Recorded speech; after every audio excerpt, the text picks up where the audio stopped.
I call the Honourable Mary Ann Street. Thank you, Mr Chair. I take a short call on the first part of the Victims' Orders Against Violent Offenders Bill. Every now and then, Mr Chairman, we pass pieces of legislation here that have the potential to have really dramatic and worthwhile impacts on people's lives. And I just want to go back to the original purpose of the bill as was stated in the Bill's Digest, I think, actually. But the essential purpose was that the bill provides that a victim may apply to a district court for a non-contact order in respect of a violent offender, and that an application may be made at any time after the offender is released from prison. However, a victim may not apply for a non-contact order if there is in force a protection order against the offender under the Domestic Violence Act or a restraining order against the offender under the Harassment Act. Mr Chairman, this really touches on the lives of many women, and I want to just draw the House's attention to them for a moment. In Nelson, we have seen an increase in the instances of violent crime. In the latest statistics that were released recently, there was much cause for celebration as crime statistics were going down, but not sexual or violent offending statistics. And whether that is a function of more women being prepared to report violent crimes against them and sexual offences against them, or whether it is in fact a greater level of assiduousness on the part of the police, who are very committed to bringing perpetrators of sexual and violent offences to book, or whether it is that there are indeed more offences occurring and there is more crime in this area, nobody is entirely sure.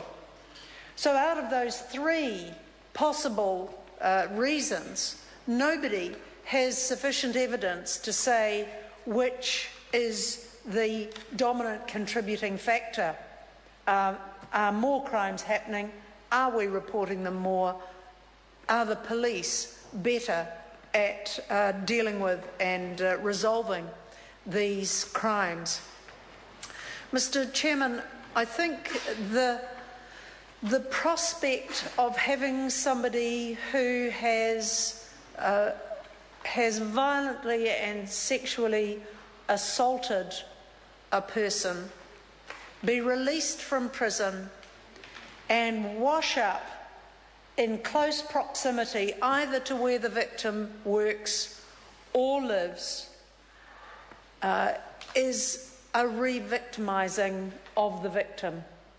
And hopefully, and I believe, this bill will address that issue and will give, and it's women I think of in particular, and before anybody gets up and says, yes, males are victims too, I know that, but predominantly women, and the women that I talk to who work with women's centres and sexual abuse counselling services and rape crisis and all of those chronically underfunded bodies that are out there in the community trying to assist women to cobble together again the fractured parts of their lives. I want to say that this bill will help, and that this will provide some protection from the re-victimising that can happen in these instances. The case in Invercargill has been the one that has had attention drawn to it in particular, but it is not the only one. And sometimes it does take a ghastly case of that nature before Parliament moves to take action and repair the wrong and fill the gap that exists in the legislation and the legislation's authority. One of the things, Mr Chairman, The Honourable Mary Ann Street. Thank you, Mr. Chairman. One of the things that I particularly approve of in this bill, and I was not a member of the committee that this bill came to, and nor did I hear the submissions, but one of the things that I think is a positive outcome is that the victim is defined in a way which I trust is consistent with legislation we've just been debating in the last hour and a half, Mr. Chairman.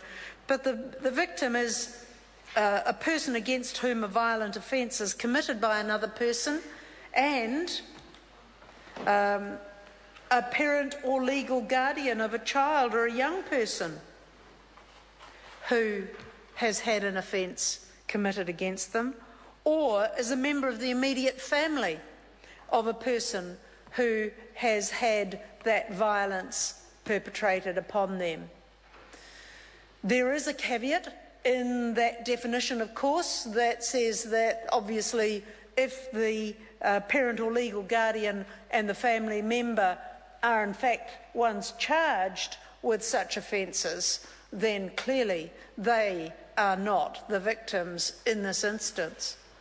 But it is good to see that there is a recognition that the shockwaves of these sorts of crimes go through families and remain in place for a long time.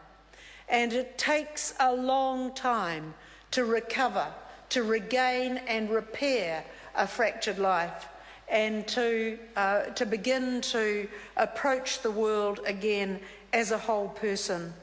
Having family and the impact on them recognised as well, with the proviso, of course, that they are not the perpetrators, is a useful supportive device. I'll take another call later on other parts of the bill, Mr. Chairman. But as far as Part 1 up to the end of Clause 6 is concerned, I think those are the most significant points. Thank you. Mr. Chair. Thank you. I call the Honourable Minister Chester Burrows. Thank you, Mr. Chair, and I'd like to congratulate the way the committee and speakers have engaged